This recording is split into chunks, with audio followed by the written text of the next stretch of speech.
This is a brief video where I wanted to give my thoughts on the proposed Star Wars Rey film. There has been much controversy over the announcement of the Rey film, a lot of it down to the comments the director made about being an activist and inserting that activism into her work. Now, to be fair, her comments on making men uncomfortable is down to her documentary on the honour system in Pakistan. In addition to the activism controversy, there is also the question of her level of experience. She is a documentary filmmaker, which is very different from doing a big-budget film like Star Wars.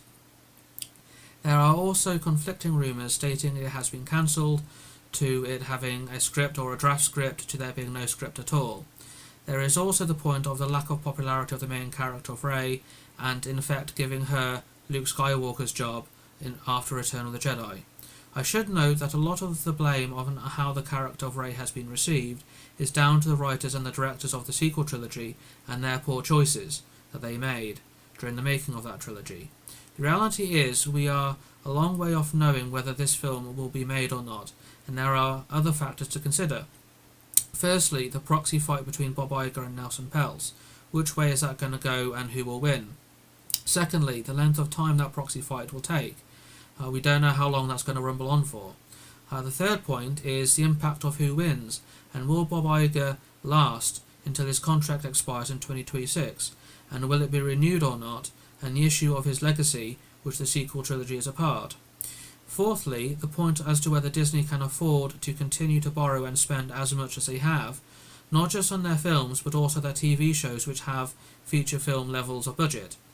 Even though cuts have been put in place and budget restraints have also been put into place, but Disney projects still cost way more than they should do, and will this film be any different or more likely more of the same levels of expenditure which are quite frankly too high?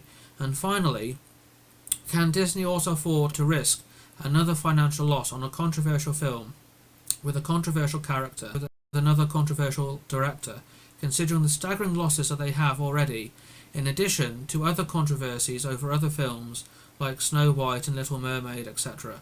Or will the execs and the board let their pride and ego get in the way? Realistically, we need to know some of these outcomes before we can say whether the film will go ahead or not, and time will tell whether that's 3 to 6 months or 2.5 years. As Harold Macmillan once said, events, dear boy, events. Further to that point, I can cite that many projects, especially with Lucasfilm recently, get announced but don't get made. For example, the Rian Johnson trilogy, the Benioff and Weiss trilogy, the Rangers of the Lost Republic series and the other Mando-connected series announced at the same time. The Kevin Feige film, the Rogue Squadron film, but others like the Acolyte TV series, which had speculation on whether it was cancelled or not, or is it going ahead, and apparently it's releasing later this year. Again, we have to wait and see. And until these events unfold, who knows whether the film will go ahead or not. Incidentally, I would say good on for Daisy Ridley for speaking up for fans and not being drawn into that argument when prompted by the interviewer in an interview she did recently. Well, thank you for watching this video, and I hope to see you in the next one.